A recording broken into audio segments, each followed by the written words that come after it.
Gloire à toi, Seigneur. Merci, Adonai.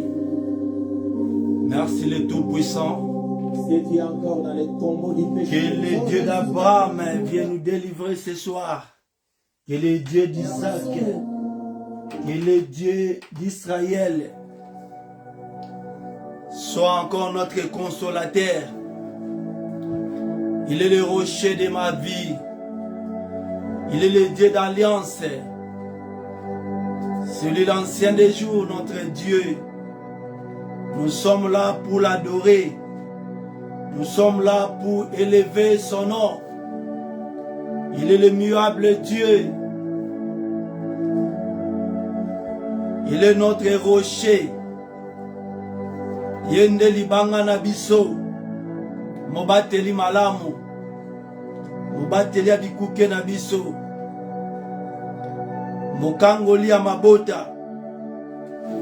Nzambe monende, nzambe na nguya. Nzambe oya tondi na nguya. Toye lisusu na butu alelo. Kotombola kombo na yo. Toye lisusu na butu alelo. Koneto la yo. Toye liboso na yo na butu alelo. Pona kogumba mela yo. Azali nzambe na biso. Azali mobateli malamu. Oyo aza kobatela biso. Oyo aza kobomba mabota na biso. Oyo ayebi suka ya bomoi na yo na se ya mabele oyo. Oyo ayebi suka ya bomoi na yo avant kutu obanda yango. Il est le commencement de toutes les choses. Et il est la fin de toutes les choses. Il est Alpha et Oméga. Il est Alpha de la vie de tes enfants. Et il sera Oméga de la vie de tes enfants. Il est notre bouclier. Il est notre défenseur. Le Dieu de la grâce. Ngolu na ye luki yo na butu alelo. Ngolu na ye luki biso. Biso batu oyo tozali na miso ya batu lokola tozali ba low level. Comme quelqu'un disait, il n'est pas à mon niveau. Et Nzamba Kiti dans la basse-cour pour acheter les indigènes comme nous. Et il nous a établis dans ce pays. Azali Nzambe monene. Mama banda ko betela ye maboko. Yom tozwi ngolu. Ngolu e lokoti yo. Ngolu e ko beta ekuke ya ndako na yo. Atiki bato minene ya mokili oyo. Atiki bato mayele na mokili oyo. Ngolu e luki yo mama. Ngolu e ko kurone yo. Faveur ya Nzambe e yo ko luka yo na butu lelo. Betela maboko siko zali mama. Betela maboko siko zali papa. Ozali moto na ngolu. Ngolu na Nzambe luki biso. Ngolu na Nzambe épargné biso na bakufa. Ngolu na Nzambe kangoli biso na batombo. Ngolu na Nzambe pesi biso nzoto makasi. Ngolu na Nzambe bateli mobali na yo. Ngolu na Nzambe bateli libala na yo. Ngolu na Nzambe bateli mwasi na yo. Ngolu na Nzambe sali ke tozala compter parmi les vivants. Ya ikeke oyo mabe. Ngolu na Nzambe épargné yo. Elongoli kombo na liste ya bato ba okufa ane oyo. Faveur ya Nzambe localisé yo mama. Banda kobetela Nzambe maboko. Pona bomo oyo apesi yo. Banda kobetela Nzambe maboko. Pona kimia oyo apesi yo. Banda kobetela Nzambe maboko. Pona bonté na ye. Pona bolamu na ye.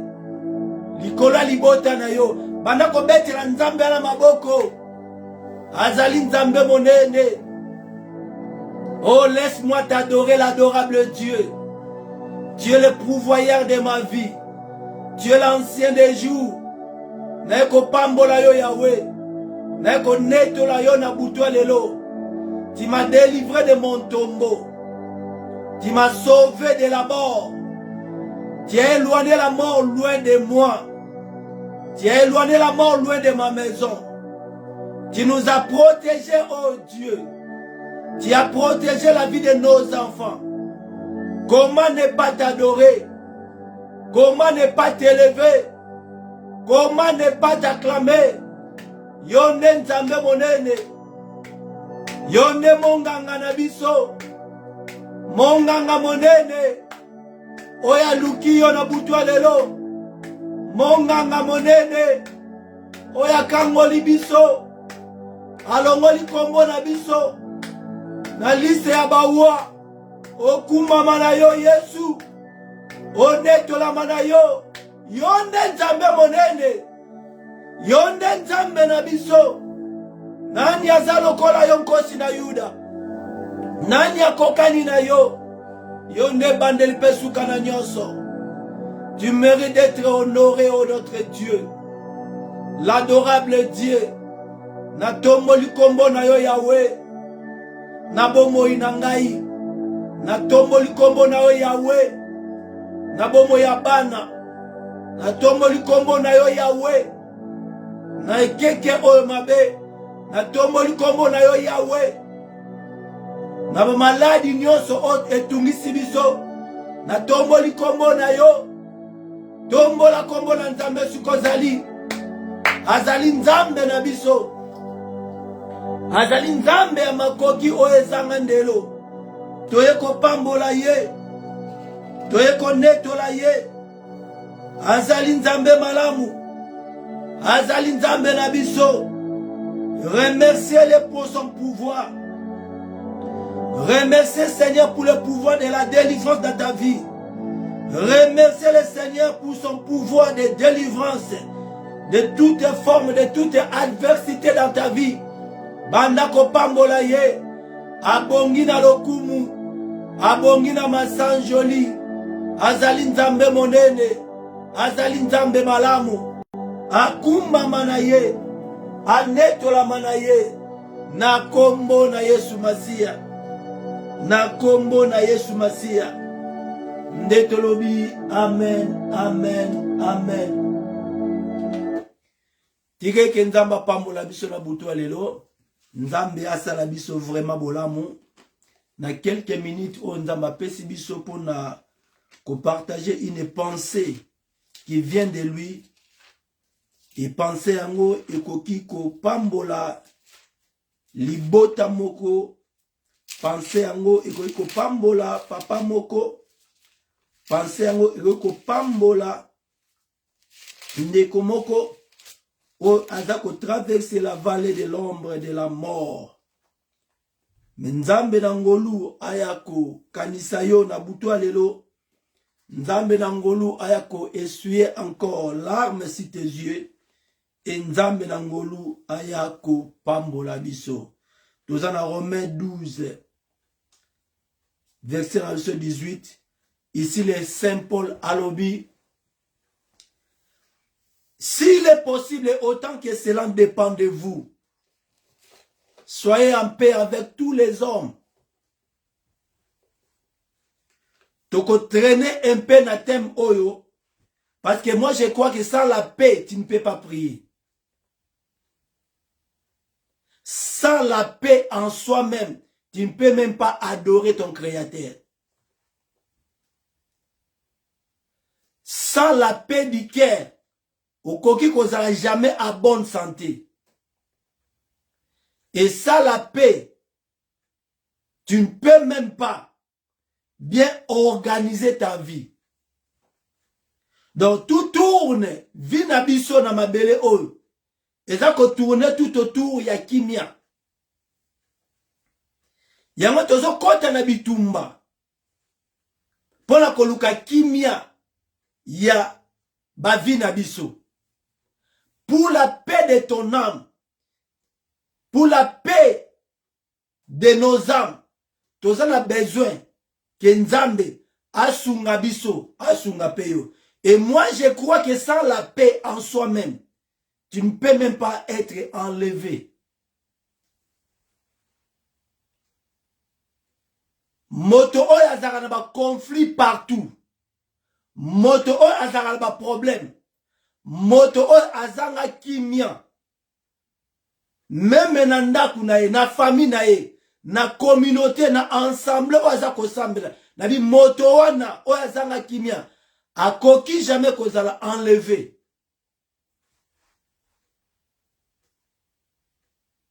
Donc l'enlèvement aussi est conditionné dans le moyen ya kimia ozanango.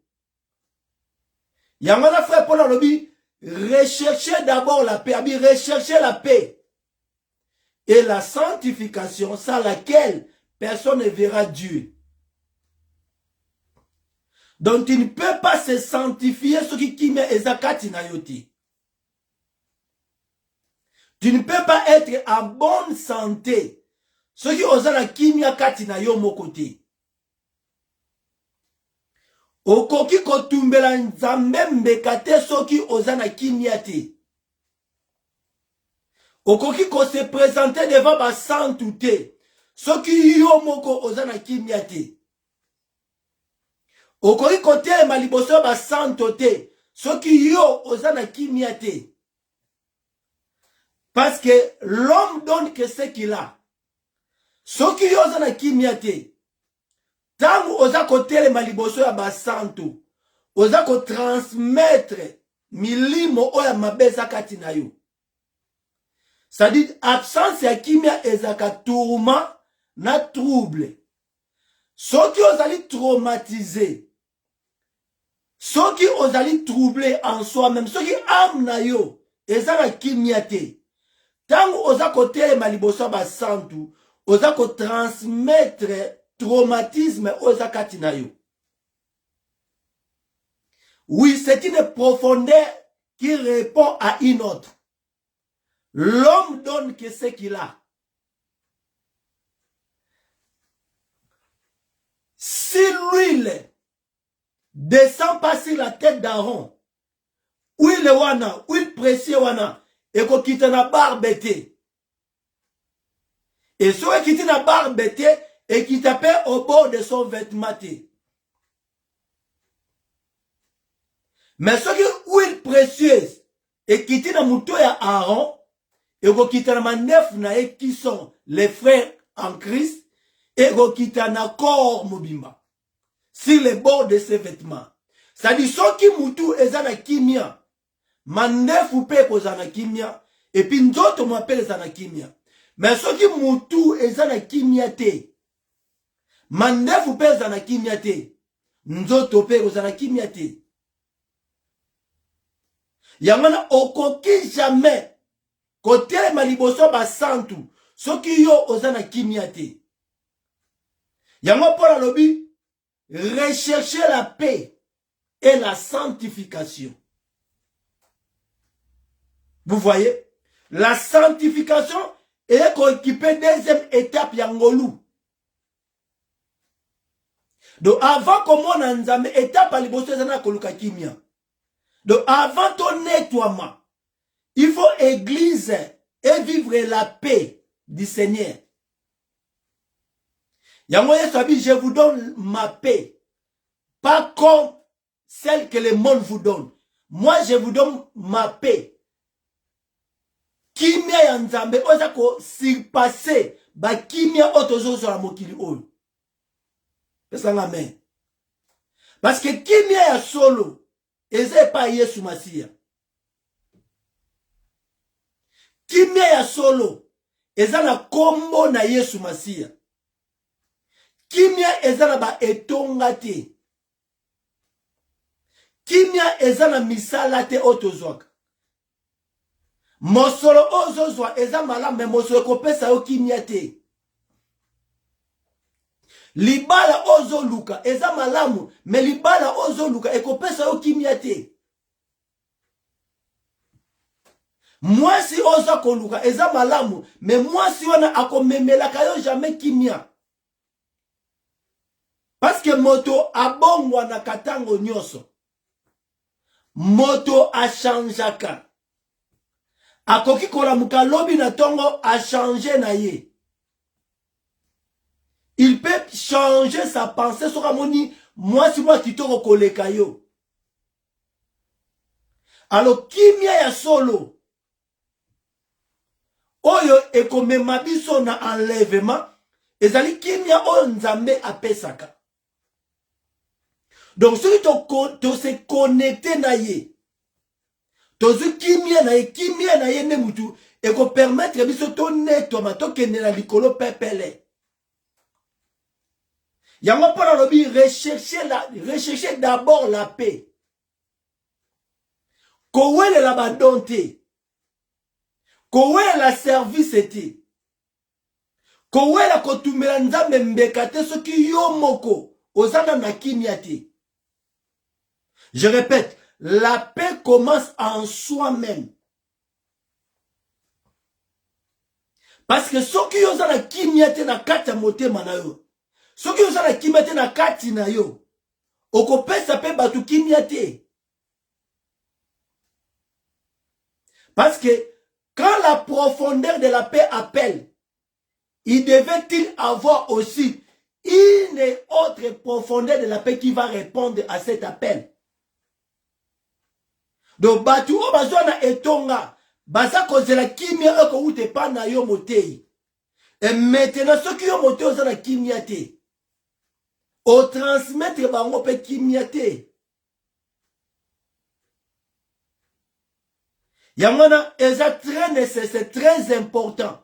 To luka d'abord kimia avant to tumbela Nzambe mbeka. Yango Bible lobi soki olingi o présenter offrande na yo devant Nzambe. Eke na motema na yo oyebi ke mama moko ndeko moko aza na problème contre yo. Bible lobi ko tumela Nzambe mbeka te. Kende d'abord kokuta na mama wana. Bongisa na esadi luka kimia na moto wana. Après oye ozu offrande na yo otumeli Nzambe yango. Kowela kotumba mbeka ala atite. Kozala presse ya kotumba mbeka te soki oza en ordre na Nzambe te. Soki vi na yo eza en ordre na Nzambe te. Soki oza na kimia te na kati na yo moko. Donc avant otumbela Nzambe mbeka, il faut oza d'abord na kimia na kati na mo. C'est-à-dire que vous êtes en ordre avec Dieu. Et après, oza en ordre na batu obazali tout autour na yo. Que eloko moko te eza ko rapprocher yo na mabe. Eloko moko te eza ko condamner motema na yo. Si votre cœur ne vous condamne pas, mais ce qui motema na eza ko condamner yo, Bible lobi, déposer offrande no sur l'autel. Kende kokutana na tata mwasi wana. Kende kokutana na mama leki wana. Kende kokutana na mama bokilo wana. Kende kokutana na tata pasteur wana. Kende kokutana na mwasi wana. Oyo loba makamwa.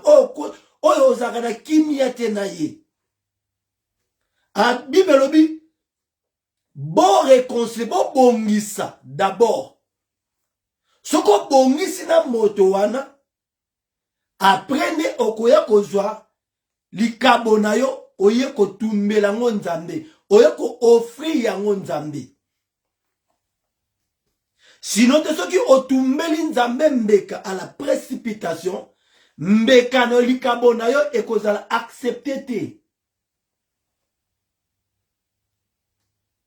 Parce que ozo tumbela nzambe mbeka sans kozana kimia. Et pour la lobby, rechercher la paix kimia baluka kango. Kimia baluka kango na bato nyonso oyo osala bango mabe. Rechercher la paix et la sanctification. Vous voyez? Même pour être sanctifié, il faut au make sure que oza mutu ya kimia, que ndenge na kangi misu boye, na problème na motote.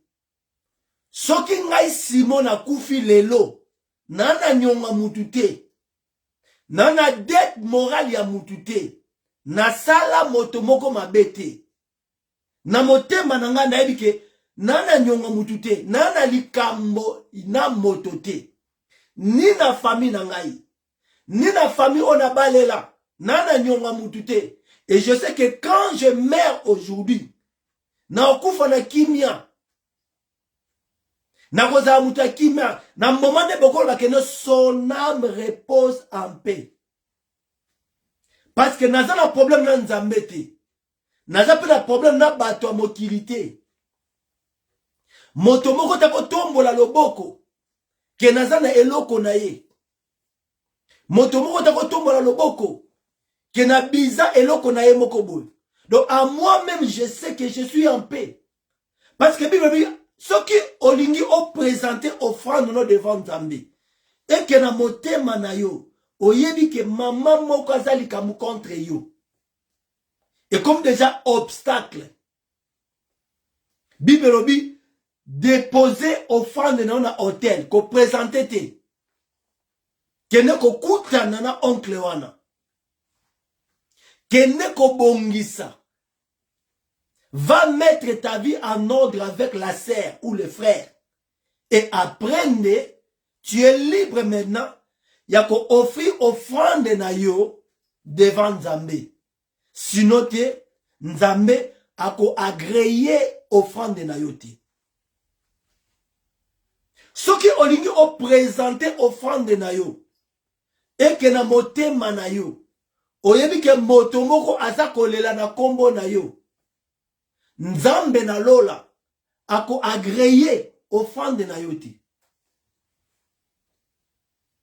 Et si dans ta vie il y a une femme, il y a une mère qui verse des larmes à cause de toi, Dieu n'accepte ni ton offrande, ni ton sacrifice, ni même ta vie de prière. Tu seras bloqué, mon frère.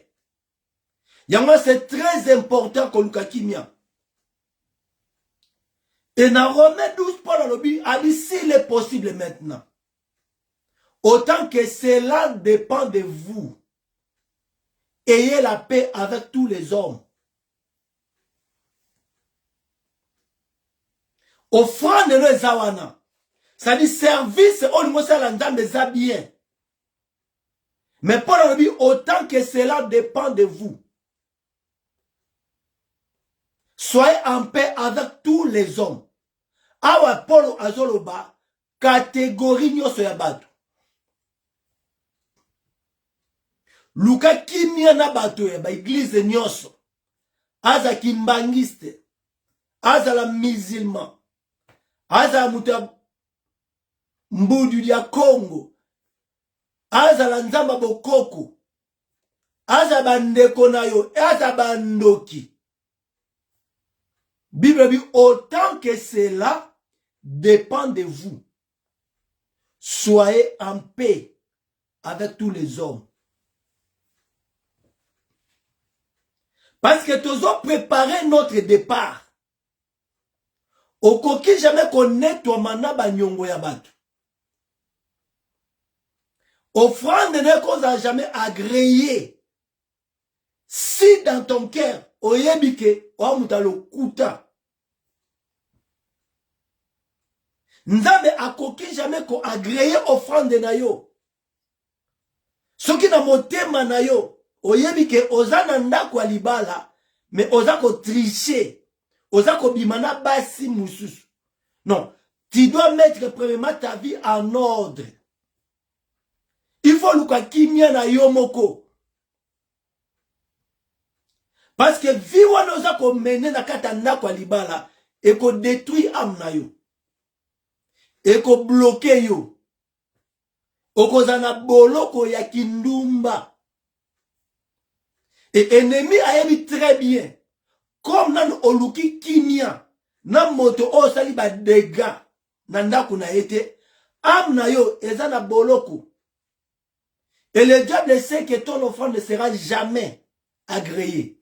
Ne vous en faites pas. Les dons, ebanako sala. Ebanako apparaître bien. Mais nzambe, anoko yo kayote. Donc, c'est-à-dire, les dons seront utiles pour d'autres personnes. Mais âme na yo, ezali bloqué na boloko ya kindumba. Obimanangote mon frère. Okobimanangote ma sœur.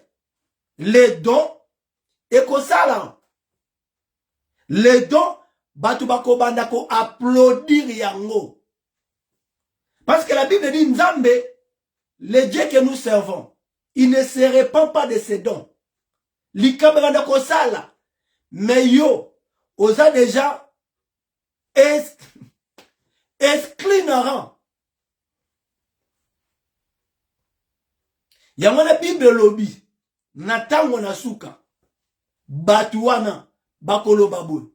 Seigneur, Seigneur, n'est-il pas à ton nom que nous avons chassé les démons?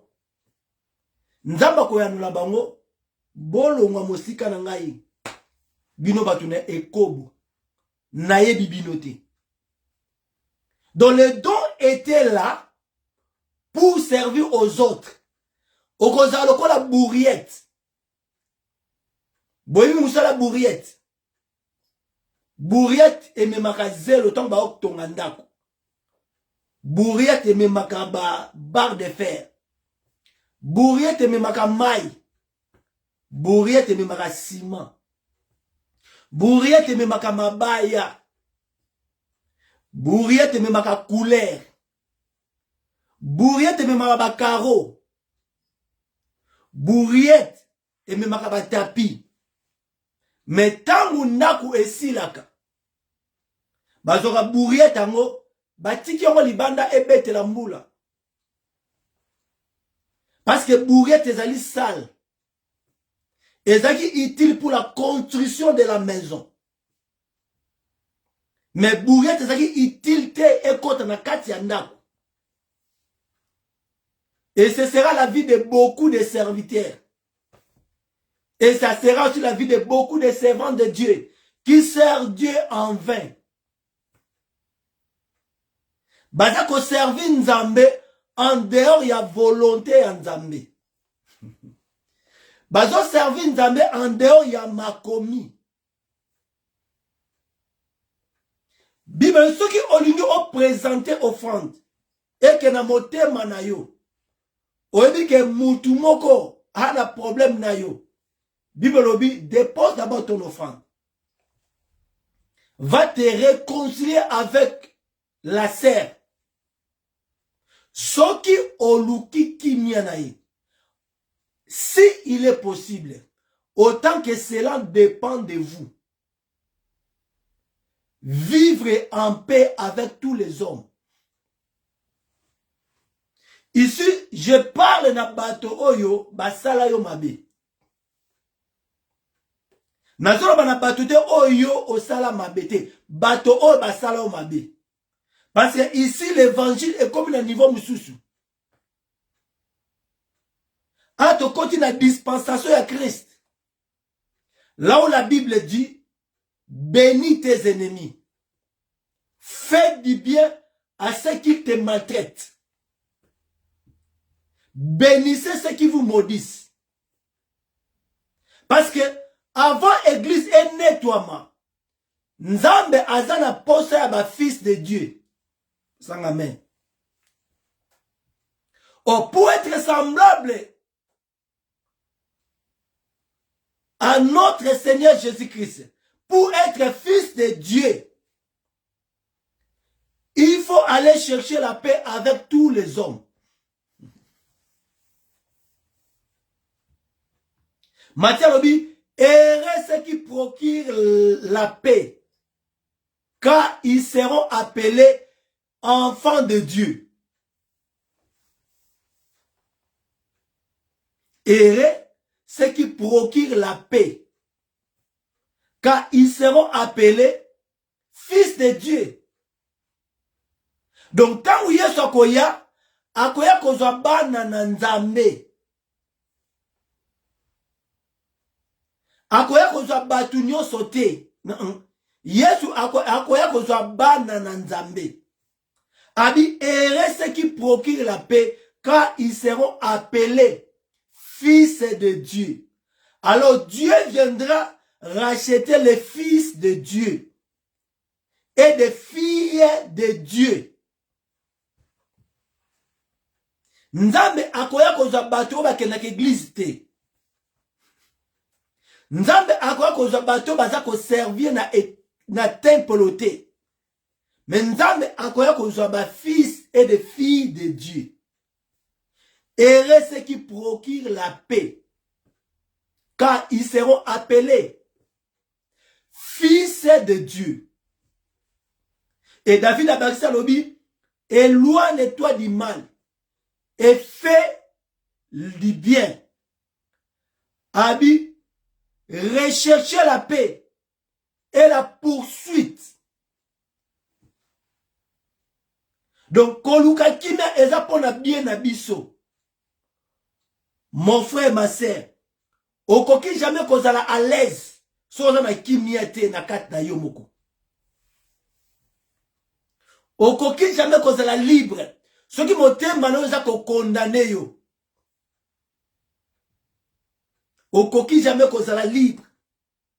Ce qui vit, oza ko vivre, ezali en ordre te na Nzambe. Ozala kimia te. Alors, manque de paix et qu'on provoquer ba maladie dans nzoto na biso. Manque de paix amène la névrosité. Observe batu oyo bazanga kimende bazaka kanda kanda. Et manque la paix et qu'on provoquer AVC. Manque la paix et qu'on zangisa yo pongi. Alors ceux qui ont la bienté, santé na yo pe, et aux malamuté. Et manque la paix, et s'il s'est petit. Et ceux qui ont lia bienté, santé na yo pe, et aux bienté. Ceux qui ont lia bienté, même tentir na yo, et malamuté. Donc, la clé ya bonheur na biso na se mabele o eza d'abord kimia. Yango bibelobi vomi na lia lipa kokauka na kimia nyos naza na kimia na ndako kenalia mosuni na ndako bandoki. Je préfère natambola kata makolo. Natambola makolo ngulu menaza na kimia na Nzambe. Naza pe na kimia na bato.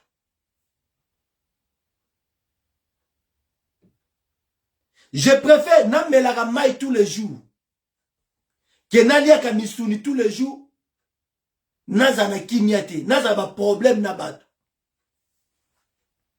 Yango le Saint Paul a lobby. Si il est possible. Maintenant ici, bale ezana kana biso. Bale ezana kana yo. Si il est possible, autant que cela dépend de toi, soyez en paix avec tous les hommes. Mais yo, sur total vie nao, tu as des conflits partout. Et un homme, ou azana na ba conflit na batu. Aza mutu oyo atambola lokola chauve-souris. Premièrement, ozala kimia te. Et deuxièmement, motema na beta pamba pamba. Parce que ozala kimia te. Et pendant qu'on kima bato, bana ko tambola na confusion, c'est-à-dire bana tambola na ténèbres. Donc, autant que cela dépend de nous, to luka, to cultiver kimia. To luka kimia na batu nyonso. Parce que kimia eko rajeunir yo. Kimia eko pesa ma papu ya maman pongo. Kimia eko benda même au solo. Et ya nanzela na yo. Et ceux qui procurent la paix, car ils seront appelés enfants de Dieu. Donc lola ezali pona bana na nzambe. Lola ezali pona batombo kite. Lola ezali pona batrouble te. Lola ezali pona bato o nzambe akoya kozwa o baza na kimia. Yango David abi akotambwisa yo na matiti ya mobeso. Dans des verts pâtirages, il va te conduire là-bas. Et il va te diriger dans des eaux paisibles. Oza moto na kimia, moto lukaka kimia. Kozongi sela bango mabesi mabeti. Soki asali yo mabe yo sala bolamu. Alobi mabe pona yo loba bolamu na ye. A critiquer yo, a critiquer bandeko na yo, a critiquer mobali na yo, yo pambola mobali na ye. Pambola bandeko na ye. Kozongisa mabe na mabete. Kobunda bitumba bapagano te. Kozala un pharisien du temps moderne te. Bitumba na biso na yo ezali ya nzambe. Bible lobi amo la vengeance et la moi la rétribution. Ce qui moto aye kotuka yo kotuka ete. Yango pa lobi autant que cela dépend de vous, soyez en paix avec tous les hommes. C'est-à-dire tous les hommes là, including your enemies. Bon, biso ba na nzambe tozaka benemite, mais moto oyo azo considérer lokola ennemi na yo. Yo sala bolamu, sala e bolamu. Moïse alobi, na loi Moïse alobi, et comment que aimer, tu aimeras ton prochain et tu haïras ton ennemi. Moïse alobi, tu aimeras ton prochain, mais tu haïras ton ennemi. Mais Yesu tangaye alobi, il faut l'ingasiko ba ennemi na yo. Il faut pambola batu oyo bazako modir yo. Il faut pambola batu oyo bazolo ba mabe likolo na yo. Il faut pambola batu oyo bazako persécuter yo. Batu oyo bazako persécuter yo indirectement. Batu oyo bazako pousser o mais la même poison kufa. Yesu alobi pambola bango. Linga bango. Linga bango nanko. Même si bango baza ko projeter, baza ko présenter haine ke ba lingi yote, mais yo linga bango nanko. Loba pona Yesu na o linga bino nanko. Aimez vos prochains, mais tu haïras ton ennemi. Ça c'était la loi. Yangana ezali très important. Avant de appliquer ma commis, il faut bota mayasika. Tu dois naître de nouveau. Il faut bota mana maina molimo pona o accompli mibeko o nzamba pesi biso. Pona o accompli maloba o Yesu alobi na Nouveau Testament. Sinon te okotika na loi œil pour œil, dent pour dent. O salinga mabe nga pe na salo mabe. O sali mwana na nga mabe ngai pe na kobebisa bana na yo. Ça c'est l'esprit démoniaque. Ça c'est un démon. Osali mwana na nga mabe ngai pe na kosala mwana no mabe. Mais Yesu alobi osali mwana na nga mabe nga na kosala mwana ne bolamu. Bondela même pour la bana benemi na yo. Parce que bango ba benga biso benemi. Mais en réalité, nous ne sommes pas des ennemis. Yango Bible dit, afin que vous soyez les fils de votre Père qui est au ciel.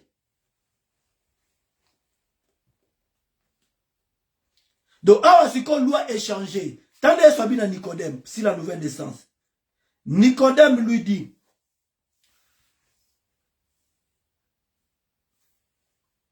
non, token à toi. Jésus lui répondit, en vérité, je te le dis, si un homme né de nouveau, il ne peut voir le royaume. Nicodème lui dit, comment un homme peut-il naître quand il est vieux? Peut-il entrer dans le sein de sa mère et naître? Jésus répondit, en vérité, je te le dis, si un homme n'est né d'eau et d'esprit, il ne peut entrer dans le royaume de Dieu. Ici, c'est la nouvelle naissance. Et la nouvelle naissance, c'est quoi? La nouvelle naissance, c'est la mort en soi-même. Bonzoto ekufi. Lolendo ekwei. Bomoto nayo ekwei. C'est la mort en soi-même. C'est là que nous contournons maintenant la première naissance. C'est là que nous contournons la voie adamique. Parce que l'homme né de la femme, la Bible dit, est très colérique. L'homme né de la femme est rempli de déception. Somoni mutabota mana mwasi, azo na nzela na yo. C'est que azo pour na décevoir yo. Yanga kocha elikia na yo, na moto wa bota mana nzela mwasi te. Ne mets pas ta confiance. Enlève ta confiance sur l'homme né de la femme. Parce qu'il est rempli de déceptions. Il peut se réveiller un bon matin à change mind naïe. Il peut se réveiller un bon matin à décevoir you. Il y a Eli qui a biso. Il faut vendre pas Yesu Masia. Maman, may God bless you.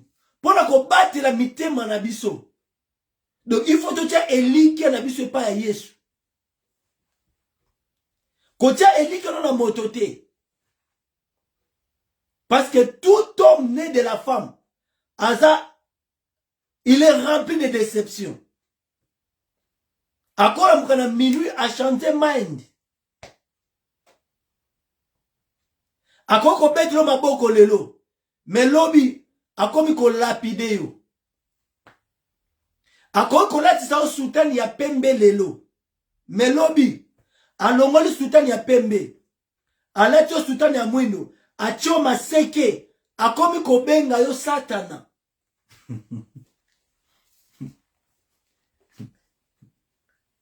Akobenga yo démon. Parce qu'il est l'homme né de la femme. L'homme né de la femme est agité. Aza toujours agité. Aza lokola yo-yo. Il est ça et là. Aza la position. Alors comme vous pépé. Au point qu'on comprend ce comme mystère y a l'autre. Parce que awa, nous avons préparé notre départ. Pour aller au ciel, tu dois naître de nouveau. Il faut te contourner Nati et Koibonyamana. Parce que un homme né de la femme, c'est un homme animal. Parce que molimo na nzambe zakati na ete. Yesu alobi na Nicodème. Si un homme né d'eau et d'esprit, il ne peut entrer, il ne peut voir les royaumes des cieux. Donc, pour entrer dans les royaumes, nous devons naître d'eau et d'esprit. Alors, mutu nyonso o botama na nzela mwasi, soka botami ya sikate, aza mutu nyama. Yango mone aza ko réagir lokola nyama. Mbwa asanzaki biloko, après quelques minutes, azongi biloko oya sanzaki. Ça c'est l'homme né de la femme. Yonabi, l'homme né de la femme, il est rempli de déceptions. Ce qu'on dit, l'homme ou une femme née de la femme, azona vie na yo, nanzela na yo, yeba ki ako décevoir yo. Parce que l'homme né de la femme, il est faible. L'homme né de la femme, il est incapable de tenir ma promesse na ye. Avant mutu a tenir promesse na ye, il faut mutu a bota manamai na molimo. Soka bota mina mai na molimo te a mutu nyama. Ata komi na Australie, azaka mutu nyama. Ata ke na Singapour, azaka mutu nyama. Ata komi na Sydney, azaka mutu nyama. Donc ça dit, eza changement ya mboka te. Eza changement ya tribité. Eza changement ya ndako te. Mais eza le kobota na mai na molimo. Yango mtoko mema vie éternelle na kati na yo. Alors, Matthieu alobi a répété écriture à Moïse. Moïse alobi, tu aimeras ton prochain et tu haïras ton ennemi. Mais Yesu alobi, bénissez ceux qui vous maudissent. Faites du bien à ceux qui vous font du mal. Et priez pour na bato o baza ko persécuter yo. Alors écriture oyo, nani akokoka kosala yango? Tangu bibe to linga bato bazo linga biso te. Na ebite so na nzoto zokokango. Yango na Yesu ayeba ke écriture oyo selon la loi na bomoto tokokango te. Pona kokoka be écriture okolinga mutu azolinga yo te. Kobondela pona mutu oyo azolinga yo te. Il faut bota bagaya sika. Parce que aimer celui qui t'aime, c'est facile. Nalinga rentel parce que avec l'église la tchaka mabonza. Nazo soutenir ye parce que tchaka ba dim. Na ba offrande l'église oyo. Yango naza ko soutenir ye. Mais il faut mutonga longwe na olinge souti. Donc, aimer celui qui t'aime. Mutuno soko salango. Mais aimer celui qui ne t'aime pas. Et pour nous les chrétiens, exercice la biso bandi awa. La personne à aimer, c'est la personne qui te maltraite. La personne à aimer, c'est la personne oazolo bamabe ponayo. La personne otoko kobonde la pona bango. Ezali moto oyo oaza ko détruit personnalité na yo. Neto lobaki frère, préférez que tu mutazu mbeli a tout bien na mukongo après quelques minutes au koufi que mutu oyo a détruit réputation na yo. Parce que ko détruit réputation mutu ezali ko détruit personnalité na ye. Et ce qu'on détruit personnalité ya mutu, bien aimé, et qu'on soit tant pour na batuana, bazongi sa bolingo o bazaiki nango kati na yo lisusu. Parce que tant ba détruire confiance na yo kati na ba, tant ba détruire réputation na yo, ça dit ba longoli confiance ya batuana na kati motema na yo. babimisi yo na mitema bato wana. Bato wana bazo croire na yo lisusu te. Et puis bakoyoka yo lisusu te. Parce que ce qu'on détruit influence ya maman moko boy. Ça dit obomi.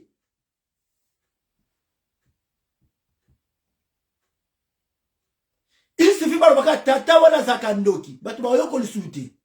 Bato bakomi kokima yo. Même si tu prêches comme un ange, bato bakoyoka yo te. Pourquoi? Parce que mutu moko boye, à cause ya plaisir à mokili oyo, aye ko détruire image na yo, aye ko détruire influence na yo, aye ko détruire personnalité na yo. Alors batu wana moyeba yo ka yo lisusu ezate, moyeba tia maloba no na misala ezate. Parce que la foi est basée sur l'amour. Okoki jamais koyoka nga soko lingaka ngai te. Okokota kalisusu life te parce que bolingo c'est loin. Ça dit quand l'amour quitte, c'est la haine qui remplace. Ça dit et loko mutona c'est temps à détruire influence na yo. Alongoli confiance dia kondima la foi. Et la foi est basée sur l'amour. Bolingo o bazali ngo envers yo ezali susute. Voilà pourquoi moyen ba yo kayo ezate. Moyen ba considérer maloboza koloba ezate. Pourquoi? Parce que c'est l'amour qui quitte. Et quand il n'y a pas l'amour, qu'on dit me kozalate. Et yesolobi, to linga bato wana, to sala bango malamu, to bonde la pona bango. Écoute Gabi. To bonde la pona bango.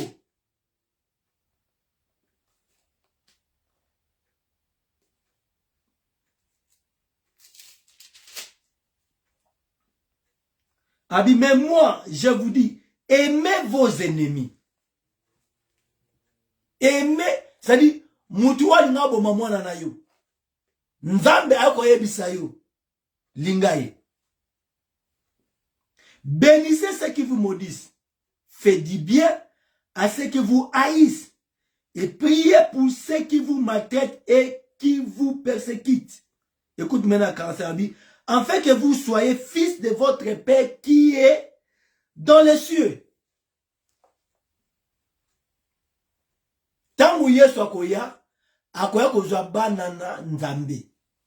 Afin que vous soyez fils de votre Père qui est dans les cieux. Donc, awa sikoyo, bitu me changer quand? Au lieu de zongi si la bango ba moto si moto, awa bibe lobi to linga bango. To bonda pona bango. To linga batu oyo baza ko maltraiter biso. Enfin que to zala identique na papa na biso o azali kolo.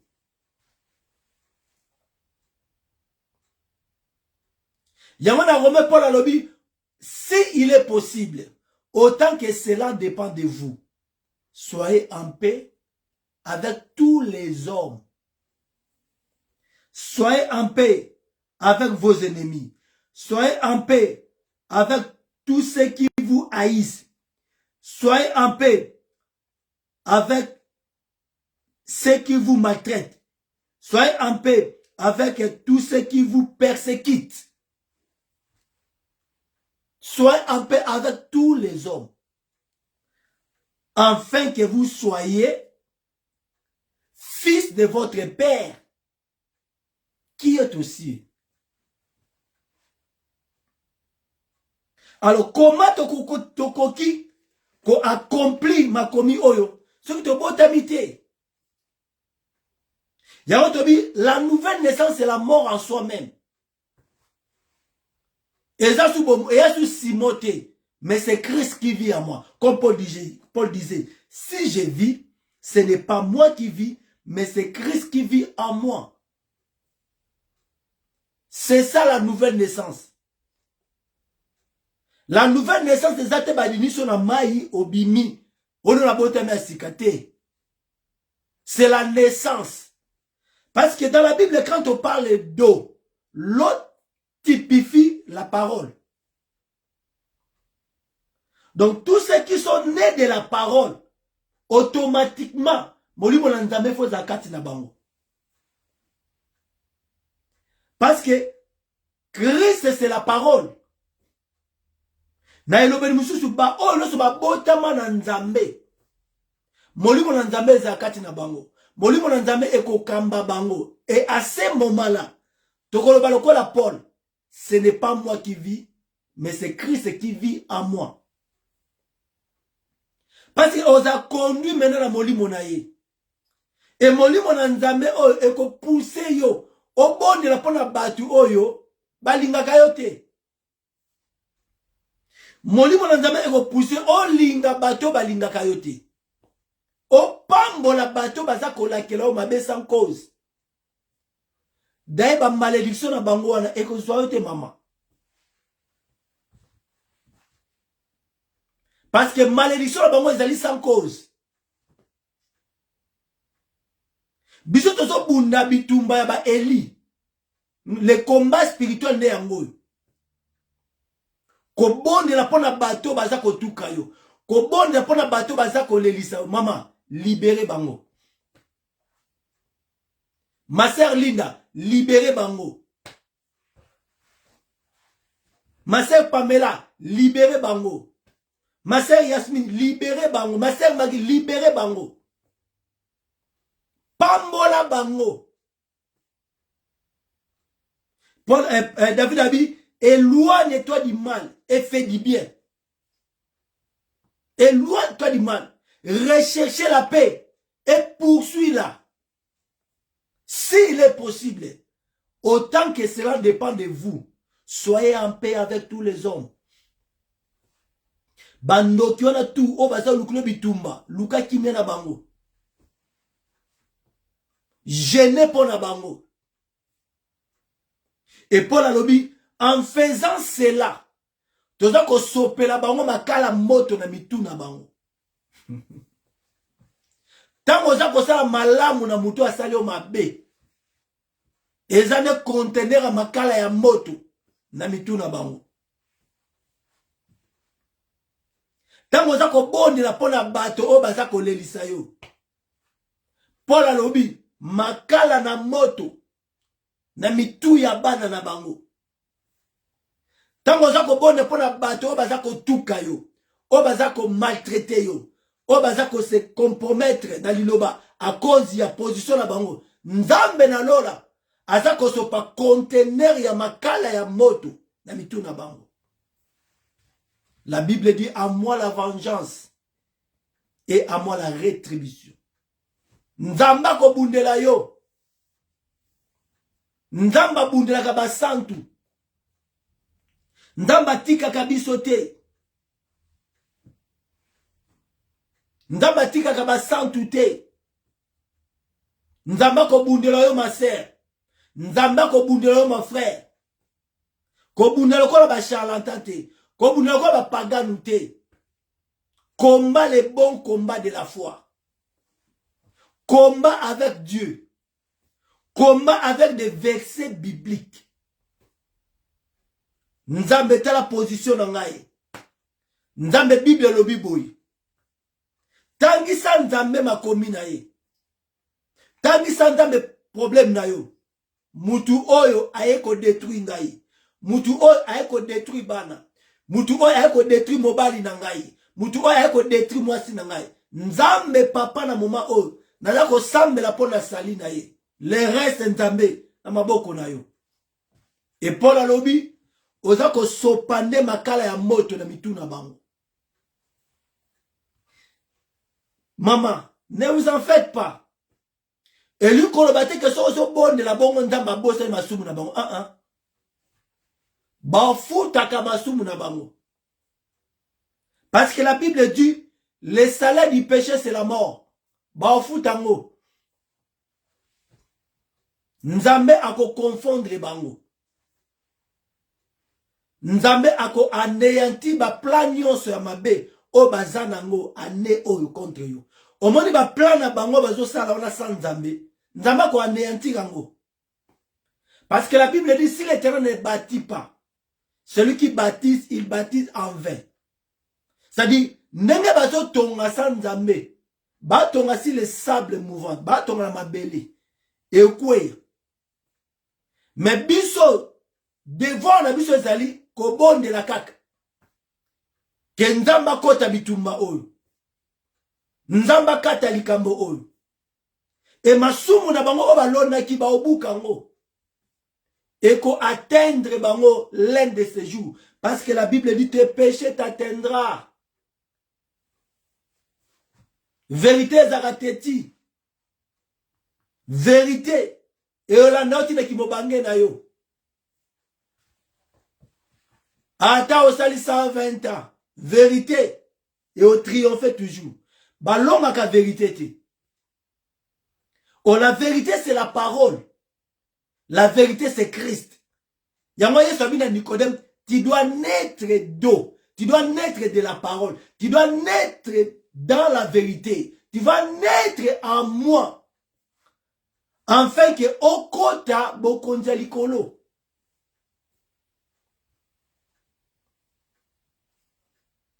La nouvelle naissance, c'est d'être né par le Saint-Esprit en devenant une nouvelle créature par la génération qui donne accès au royaume de Dieu. Ça m'amène. C'est la nouvelle naissance qui nous donne l'accès au royaume de Dieu. Nzela monsieur Zate. C'est la nouvelle naissance où on peut s'arraber son caractère. Un caractère est différent d'un don. Le caractère, ce n'est pas un don. Don est coquille qu'on exerce. Mais caractère qu'on sauve. Caractère n'est pas comme maillot na lola. Parce que caractère, c'est une nouvelle naissance. Don, on a une mokili. Yama tu baka. Ce qu'on a un don, on a un caractère, c'est que don est diabolique. Parce que don, il faut accompagner notre caractère. Parce que moi, je suis un malamu, passer à sauter à malamu. Ayebi makomi. Ayebi Bible de Genèse à l'Apocalypse. Mais c'est un impidique. Azala likabo, mais c'est un caractère.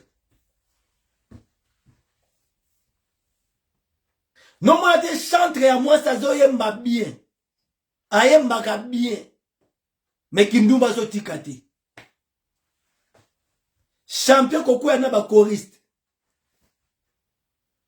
Les dons peuvent fonctionner, mais les dons ne peuvent jamais te sauver. Et surtout ceux qui donnent, ils ont un caractère sacré en Zambété. C'est que donnent à eux, ils sont diaboliques. Tu finiras un jour dans des bars. Il y a un monde qui a banni musique en Zambé bien, mais il y a aussi une musique à Mokili. Azaki na don, mais don ils ont un caractère. Donc il n'était pas né de nouveau. Et l'autre ça, bah belé l'église, bah chauffer baba. Bah yemba kitoko, mingongo kitoko. Mais bah don ils ont un caractère. Des prostituées dans les coulisses. Mibali ya Sony, basi ya Sony. Bon numba baza kotikate. Vous voyez? La nouvelle naissance, c'est d'être né par le Saint-Esprit. En devenant une nouvelle créature par la régénération qui nous donne accès au royaume de Dieu. Donc, ce qui te botamité, tokotate. Ce qui te botamité, to mona bokonanzamete. Ce qui peut te botamité, badon, otozanango, et kosala malamute. C'est quand on parle, la beauté sans caractère, c'est démoniaque. Moi, si on a kitoko, on a caractère, Isabelle. Et quand on parle de caractère, et moi, je dis que non, mutazara kanda, asilika pamba pamba, stop!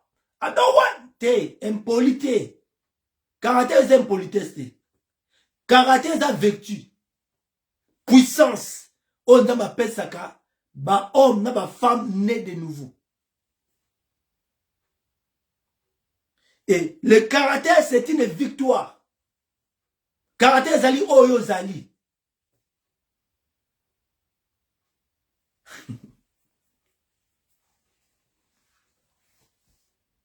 Le caractère zali, bomoto na yo oyo zali. Onzambe, a koki jamais qu'on utilise puissamment ce qui, aux un caractère, il y a épouse, ou bien un caractère divin. On reconnaît un chrétien né de nouveau par la force du caractère. On reconnaît un chrétien né de nouveau par la force du caractère. Parce que le caractère est la victoire. Et ça dompté, donc c'est le comme il faut ajouter caractère na doana. Ce n'est pas les dons, mais c'est un caractère. Parce que surtout on va prendre un don. Bah te belé bah ça la don. Na mokilo. Même Judas azaki pe na don. Qu'est-ce que la Bible dit de Judas? Judas aussi avait un don. Mais quand il prêchait, c'était le diable qui parlait en lui. Parce que don il y a Judas et ça a un caractère. La preuve en est que Judas azaki na don. Na souka na a côté ka Yesu. Vous voyez? Tant que Yesu a pesi bango nguya. Bakei.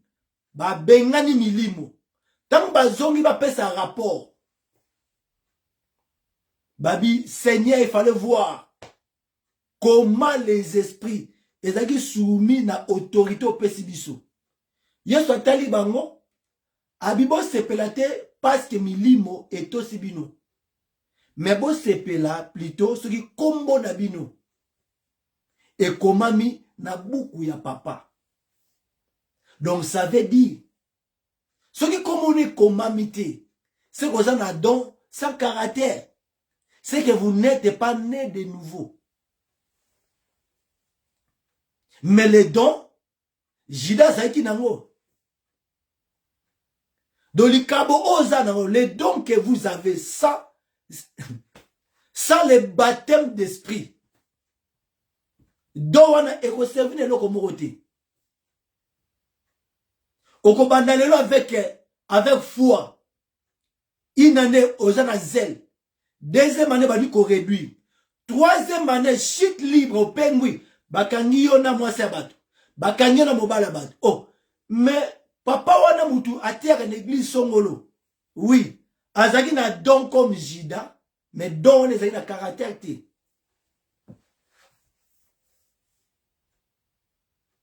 Parce que victoire ba Pierre ezaki na don oyo, ezaki lié na caractère. Donc avoir le don de parler en langue, c'est bien. D'interpréter les songes, c'est bien. De prêcher, de prier, c'est bien. Mais ce qui doit est lié à caractère. C'est du diable. Au botamia na sikate. Au cause na don ya munoko sika. Mais ce qu'on botamia sikate, bien aimé. Aux ando qui n'église. Ce n'est pas par les dons. Ce n'est pas par les dons. Parce que surtout le don, Judas aussi avait les dons. Mais quand il parlait, comme Esaïe Anzamete, c'était le diable qui parlait en lui. Un don sans la consécration, c'est du diable. Ote akabia olobakabia osambela kabia. Mais ce qui est dans caractère, ce qui vit à consécration exacte, c'est le diable. Peut-être une année qu'on en a foi. Aujourd'hui, c'est deuxième année. Troisième année, mon frère. Bako kangayo na mwasi abatu. Soit natala. Parce que vous allez na don sans la consécration. Ou à sincérité. Ou à vérité. Ou à hypocrite. Un don sans la vie de sanctification, c'est démoniaque. Écoute maintenant. Ne sois pas influencé par les dons ou par un talent. Après avoir utilisé les dons, regarde sa vie, ce qu'il est. Est-ce qu'il est digne?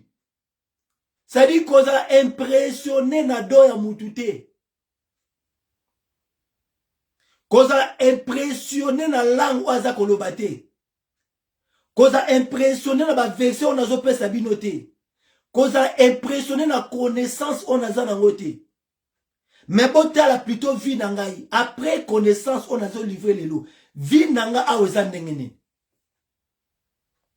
Avant, on apprécié do ya mutuana. T'as la vie naye. Est-ce que aza en ordre nan Nzambe?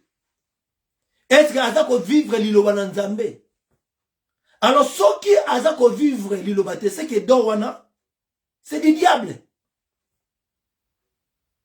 Ne sois pas impressionné par les dons. Ne sois pas influencé par des versets bibliques autopé sarambino. Ne sois pas influencé par la connaissance que auto zaranango. Mais regarde-moi, est-ce que, regarde ma vie, est-ce que après avoir livré connaissance au nazanango, est-ce que vie nanga ezali digne, yali loba ona oteya? Est-ce que vie na yo ezali digne, yali loba ozo loba? Ne vous arrêtez pas à aller seulement à l'église. Parce que le dimanche dans l'église, les sociaux si bakendak. Quand l'église est bien, mais yango la te. Kobanga mutute parce que kendak église. Kobanga mutute parce que sur monokate. Kobanga mutute parce que sur le caliboso. Ta la vie na ye. Est-ce que azali modèle? Est-ce qu'il est un homme de caractère? Ah, ouais, son habit un homme de caractère, n'habite mouton à kanda kanda. Est-ce qu'il vit lui-même la parole? Est-ce qu'il a vivre l'iloba ou à sa côté? Est-ce qu'il a dit la position à sa côté, Malibosabat? Parce que les dons continuera toujours à être utilisés. Parce que nous avons besoin d'utiliser les dons. Mais après, maintenant qu'on utilise les dons, on a la vie à Moutouana. Est-ce que Azali digne? Est-ce qu'Azali digne, Yaliloba? Est-ce que lui-même, il vit la parole? Après avoir côté, est-ce que Ngai Moko nazo vivre ma terre oyo? Est-ce que Liloba oyo c'est ça l'inzoto kati nanga? Est-ce que vi nangai ezali prédication na mabele oyo? Est-ce que libala na yo ezali prédication na ville oyo? Est-ce que vie ya mobali na yo ezali prédication na vie oyo? Est-ce que vie ya mwasi na yo ezali prédication na ville oyo? Alors ne sois pas influencé par un don. Ne sois pas influencé par un talent. Après avoir utilisé les dons, regarde maintenant la vie de la personne. Après avoir utilisé ton don, on va regarder maintenant ta vie. Il est comment? Il vit comment? Est-ce que bon moïna ezali biblia?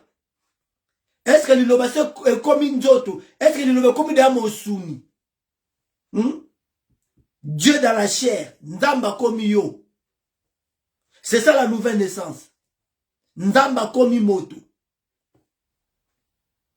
Bato bakotanga Bible à travers yo. Bato bakotanga Bible à travers libala na yo. Bato bakotanga Bible à travers vie même bala na yo. Après avoir utilisé les dons, après avoir côté, regarde maintenant sa vie. Est-ce que lui-même, il vit sa propre prédication? Est-ce que Atei contre Kindumba? Est-ce que Atika Kindumba? Est-ce que Atika ko déranger Basi Yabatu? Est-ce que Atika ko déranger Mibale Yabatu? Est-ce que Atika ko déranger Banabat? Est-ce que Atika Masanga? Les dons, c'est parler, c'est prêcher. Je peux parler comme un gentleman ou à l'université. Je peux lire la Bible en français. Est-ce que les Français sauvent? Je peux lire la Bible en anglais. Est-ce que l'anglais sauve? Ce sont les dons. Mais les dons, ça, la consécration ne sauve pas. Les dons, ça, la consécration, c'est démoniaque. C'est du diable. Yamotobi, après avoir utilisé les dons, regarde maintenant la vie de la personne. Dans la vie à Motei. Est-ce que bika lilobanaye? Est-ce que azote yape azako vivre propre prédication naye?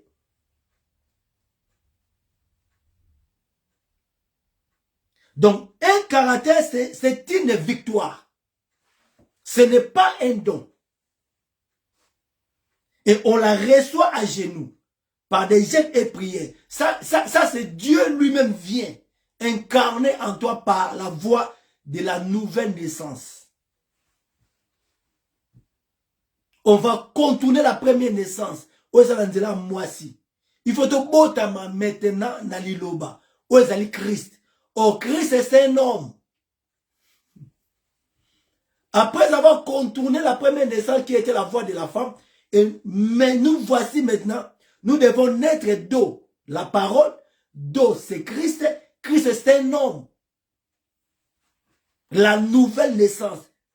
Et Jésus a dit, pour entrer dans le royaume de Dieu. Pour entrer dans ce monde. Donc, tout a influencé Nabadonte. Parce qu'aujourd'hui, il y a trop de pharisiens dans nos églises. Il y a trop de païens dans nos églises. Et les églises ne sauvent pas. Les ministères aussi ne sauvent pas. Les pastorats ne sauvent pas. Les dons aussi, sans la vie de prière, ne sauvent pas. Il y aura des évêques qui iront aussi, il y aura des évêques qui iront en enfer. Il y aura des pasteurs.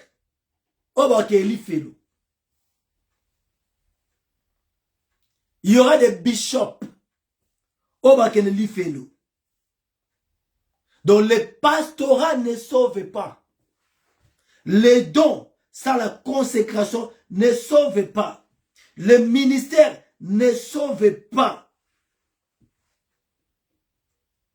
Je répète, il y aura des évêques en enfer. Il y aura des pasteurs en enfer.